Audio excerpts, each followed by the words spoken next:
policies across the Biden-Harris administration and the work his team is doing every single day on behalf of all American people. There will be times when we see things differently in this room, among all of us. That's okay. That's part of our democracy, and rebuilding trust with the American people will be central to our focus in the press office and in the White House every single day. So we had a very busy and active day today, as you all know, but I wanted to take a moment to go through the 15 executive actions, or highlights of them, I should say, and some of the steps that the President asked agencies to take today. You should have all received copies of the executive orders as well as the accompanying fact sheets, but I want to take this moment to highlight them for the American public who are watching at home.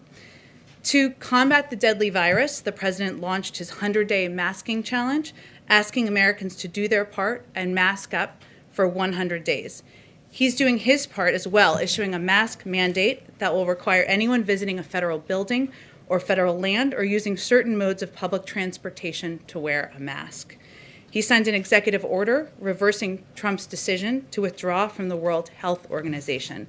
This will strengthen our own efforts to get the pandemic under control by improving global health.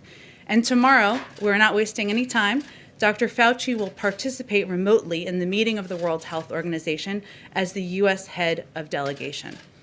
President Biden also officially appointed a COVID-19 response coordinator, a position and team we had already previously announced, but made it official today, to create a unified national response to the pandemic.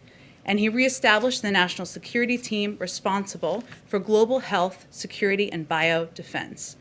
The COVID-19 pandemic has triggered an almost unprecedented housing affordability crisis. He took immediate action to confront the crisis and asked relevant agencies to extend nationwide moratoriums on evictions and foreclosures. The pandemic has also increased the hardship on millions of Americans who owe federal student loans. In response, the President asked the Department of Education to extend the pause on student loan payments and interest. He rejoined the Paris Climate Agreement, putting the United States back in a position to exercise global leadership in advancing the objectives of the ambitious agreement. Sorry, hope you're comfortable. There's a few more. And a second broad executive order will roll back harmful regulatory reversals made by the previous administration to protect public health and the environment. This order protects our nation's treasures by reviewing the boundaries for several national monuments, places a temporary moratorium on all oil and natural gas leasing in the Arctic National Wildlife Refuge, and reestablishes the interagency working group on the social cost of greenhouse gases. He also launched a whole-of-government effort to advance racial equity and root out systemic racism from federal programs and institutions. He directed the Secretary of Homeland Security, in consultation with the Attorney General, to take all appropriate actions to preserve and fortify DACA, which provides temporary relief from deportation to Dreamers, young people who were brought to this country as children. The President also put an end to the Muslim ban of policy rooted in religious animus and xenophobia. He signed a proclamation effective immediately, halting further funding or construction of the previous administration's border wall and terminating the so-called national emergency used to wastefully divert billions for wall construction. Also today, President Biden sent an immigration bill to Congress. The U.S. Citizenship Act modernizes our immigration system. It provides hardworking people who've enriched our communities and lived here for decades an opportunity to earn citizenship.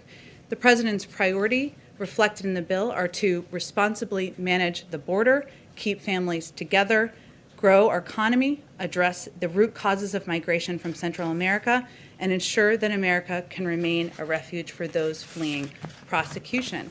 With that, I'd love to take your questions. Zeke, why don't you kick us off?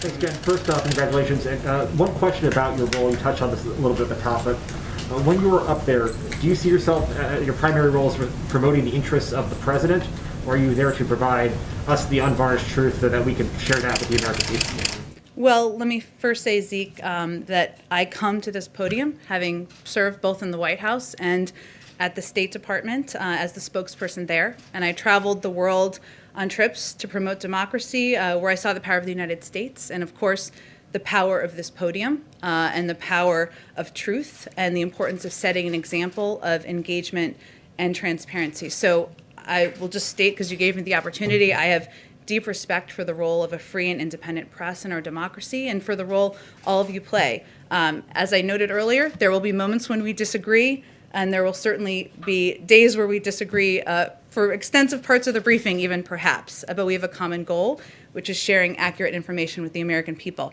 If the president were standing here with me today, he would say he works for the American people. I work for him, so I also work for the American people.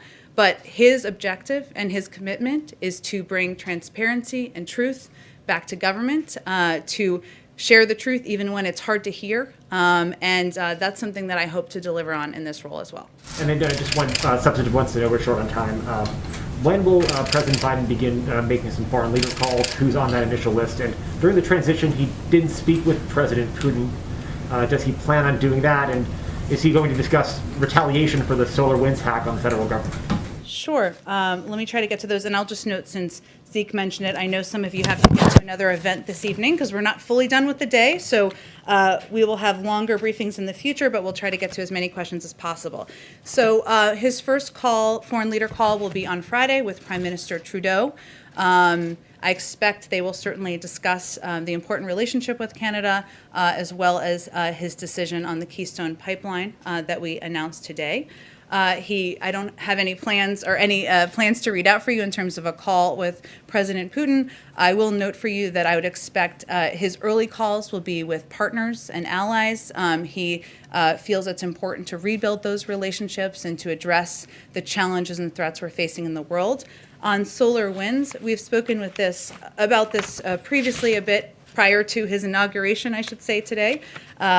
We are, of course, we reserve the right to respond at a time and a manner of our choosing to any cyber attack. But our team is, of course, just getting on the ground today. They're just getting onto their computers, so I don't have anything to read out for you or to preview for you at this point in time. Peter, go ahead. Jen, I have a question for you on policy. First, a quick housekeeping question. A short time ago, President Biden said that he received a very generous letter from President Trump. Of course, he said it was private. He said, I will not talk about it until I talk to him. Is President Biden planning to call now former President Trump?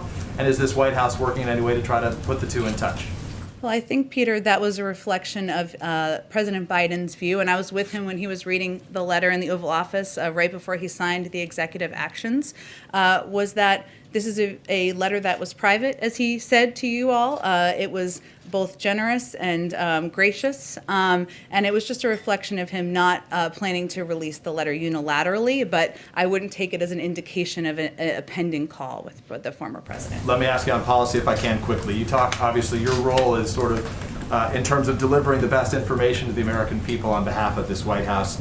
The battle for truth may be as tough a fight right now as is the battle against coronavirus. How do you and President Biden plan to combat disinformation that in many ways led to that assault we witnessed 2 weeks ago today on the Capitol? Well, I think, Peter, there are a number of ways to combat misinformation. One of them is accurate information and truth and data and sharing information even when it is hard to hear and even when it is not meeting the expectations of people at home who are desperate for this crisis to be over.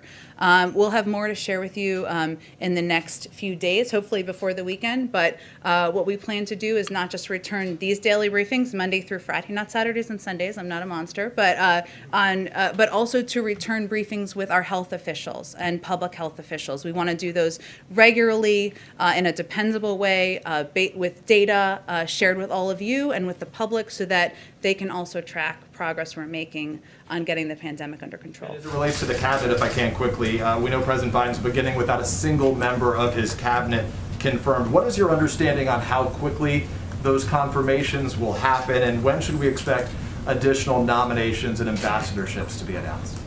Well, Peter, the desire to get his cabinet in place and get his team confirmed is front and center for the president. It is an issue, a topic he discussed with members of Congress from both the Republican and Democratic Party today during the course of the day and the course of events.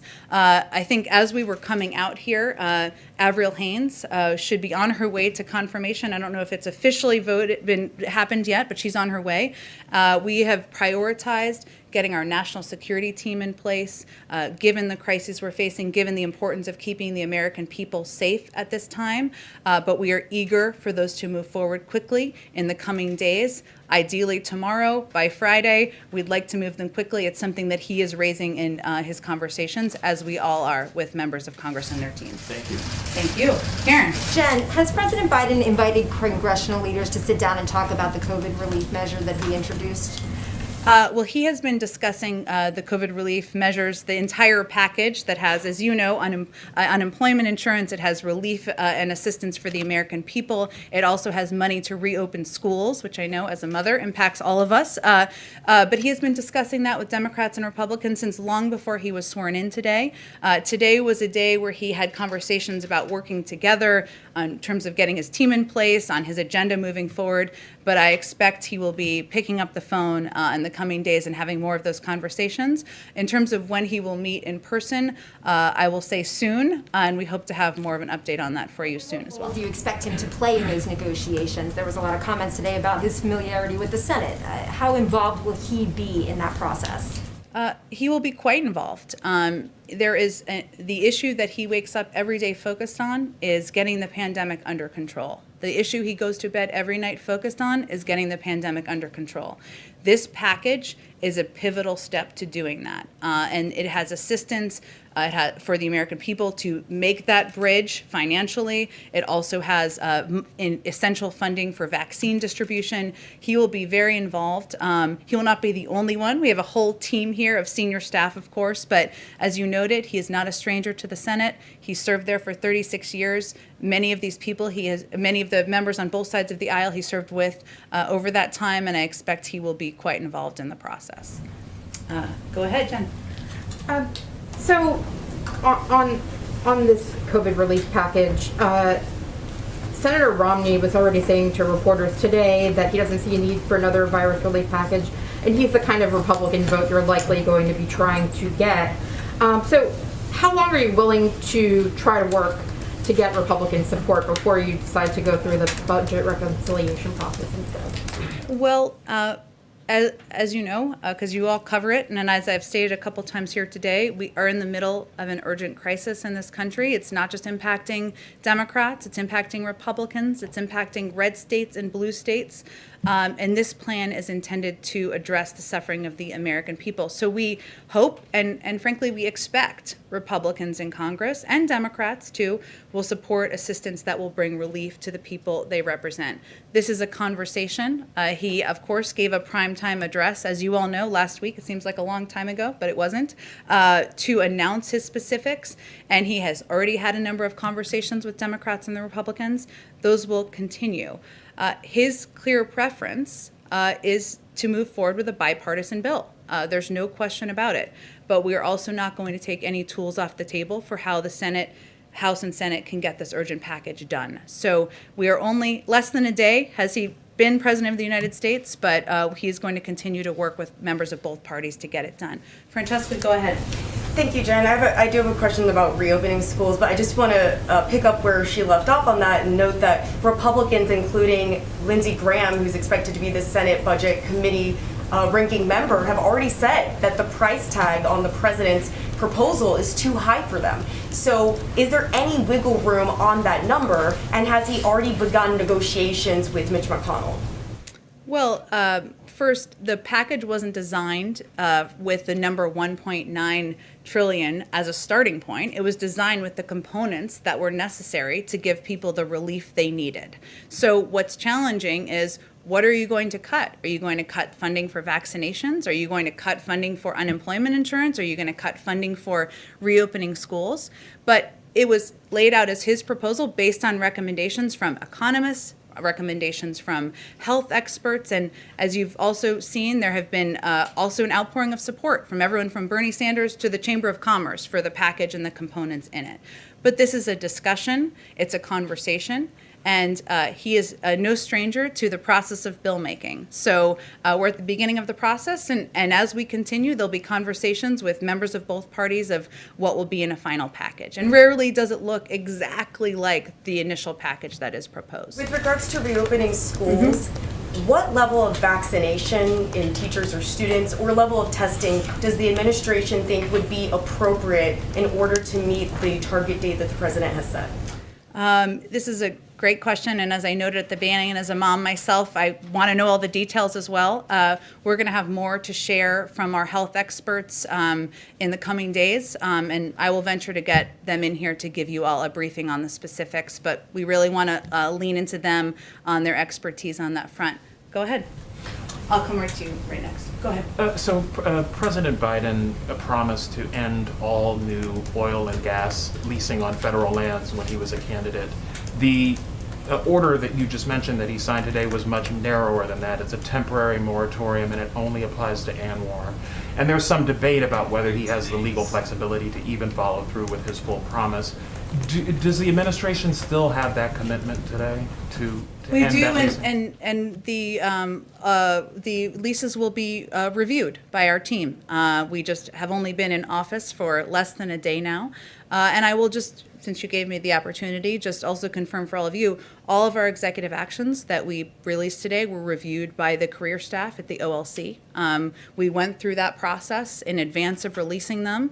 That took a great deal of work from our policy teams, but that was a vital part of the process for us as well.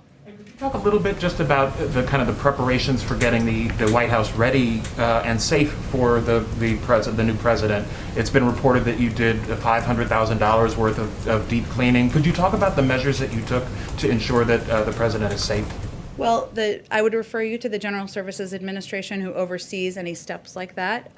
What I can speak to, if it's of interest, of the steps we're all taking to make sure that we are safe, he is safe, you are all safe. Those include daily testing when we're in the White House. It includes wearing N95 masks. I wore it out, of course, here today, and will continue to do that. It includes stringent rules about social distancing and abiding by that in the building. That keeps us safe, but we're also, the president has asked us to also be models to the American people, and that's vitally important to us as well. So there are a number of new COVID steps, precautions that we've put in place as of today. Go ahead all the way in the back. Thank you so much, Jen. Thank you for doing this in a daily basis again. So climate change being one of the priorities, how does President Biden plan to work with Brazil? During the campaign, Biden criticized Brazil on deforestation, and then the Brazilian president criticized Biden back, and he was the last one to congratulate President Biden on his election. What is the expectation for their relationship? And does he plan to speak with the Brazilian president? Well, I don't have anything to predict for you or advance for you in terms of a call or conversation. What I can convey on climate change, of course, and addressing the climate crisis, it's one of the 4 crises that he's identified will impact his administration, is impacting not just the American people, but the global community, is that rejoining the Paris Climate Agreement is a vital step toward doing that. The United States was one of the only countries in the world, as you all know, that has not had a seat at the table in the last few years. A little technical step there is we have submitted that to the UN Secretary General, and it will take approximately 30 days for that to take place. But I use that as an example because that's one step, but we also know that we need to be models here at home as we are addressing an issue like this. The United States continues to be one of the world's largest emitters of greenhouse gases, and we need to put in place policies and take steps here to address that as well. But I'm sure we'll have more to discuss on Brazil in the coming months. Go ahead right there. What are the next steps when it comes to Iran, and does the president have any plans to rejoin the nuclear deal?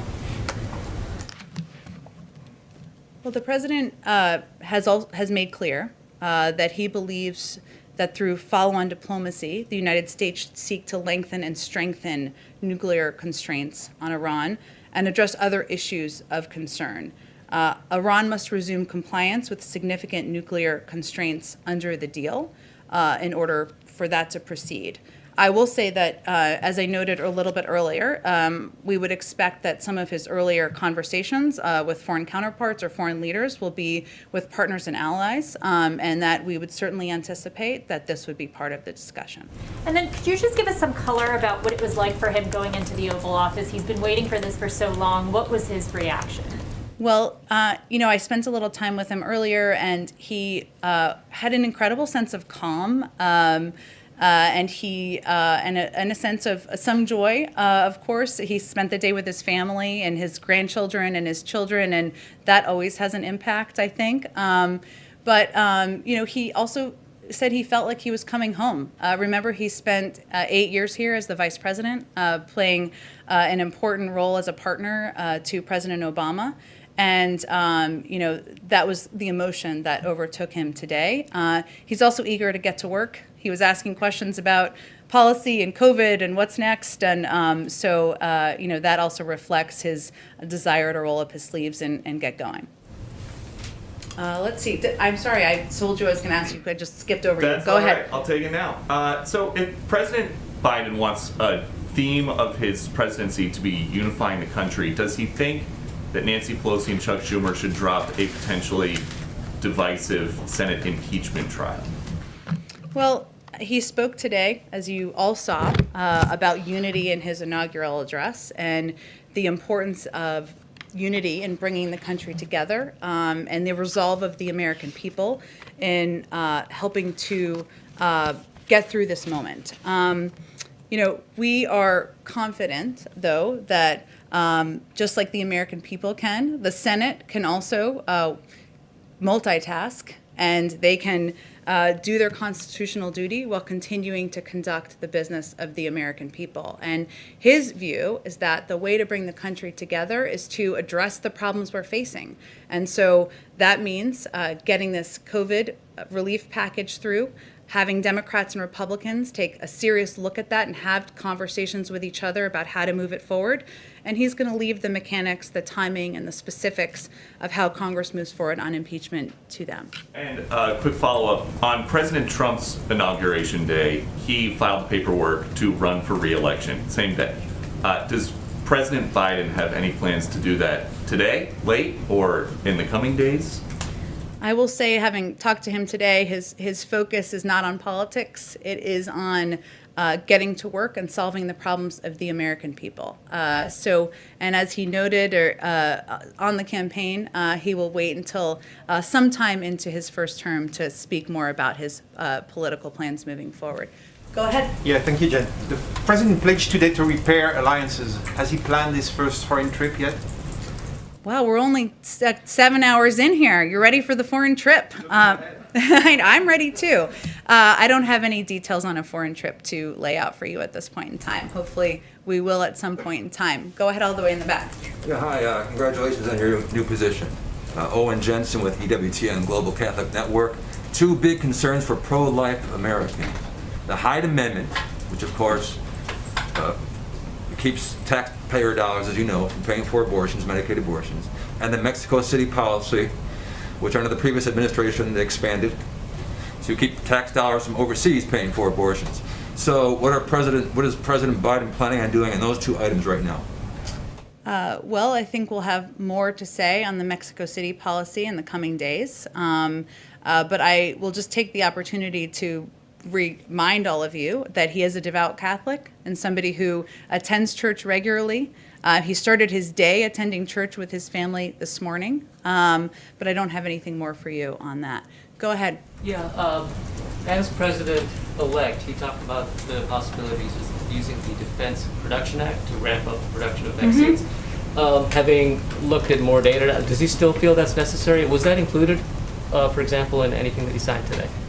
We'll stay tuned. We'll do this again tomorrow, and there may be more specifics to share on plans on COVID tomorrow. I expect there will be, including more details on the Defense Production Act. He absolutely remains committed to invoking the Defense Production Act in order to get the supply and the materials needed to get the vaccine out to Americans across the country, and remains committed to his goal of getting 100 million shots in the arms of Americans in the first 100 days. Go ahead. Thank you very much. president talked movingly about unity today. And I've heard from people who say, well, that's just talk. They want to know what action they're going to see to show that kind of unity. Can you, I mean, Peter mentioned impeachment. Right. Can you tell us what kind of action we can expect to see that will assure people that he wants to reach out to people who voted for him and people who did not? Sure.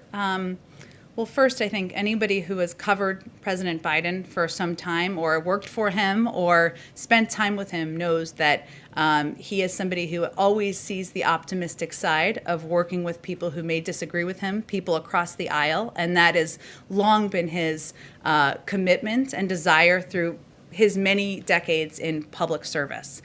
So his own history tells you how committed he is. But, you know, part of it is his words, which he shared today with the American public on quite a big stage. Also his actions. He has reached out to not just Democratic members of Congress, but also Republicans. Not just Democratic governors, but also Republicans. Not just Democratic mayors, but also Republicans. And he said today in his speech, the biggest platform most presidents have through the course of their presidency, that he will govern for all Americans. And, you know, that, of course, has to be backed up by actions, as you conveyed. But he's going to venture to do that in every policy he pursues, every engagement he has, because he feels if we can come together, we'll be a stronger country. Go ahead. Jen, will you say a death penalty moratorium under this administration?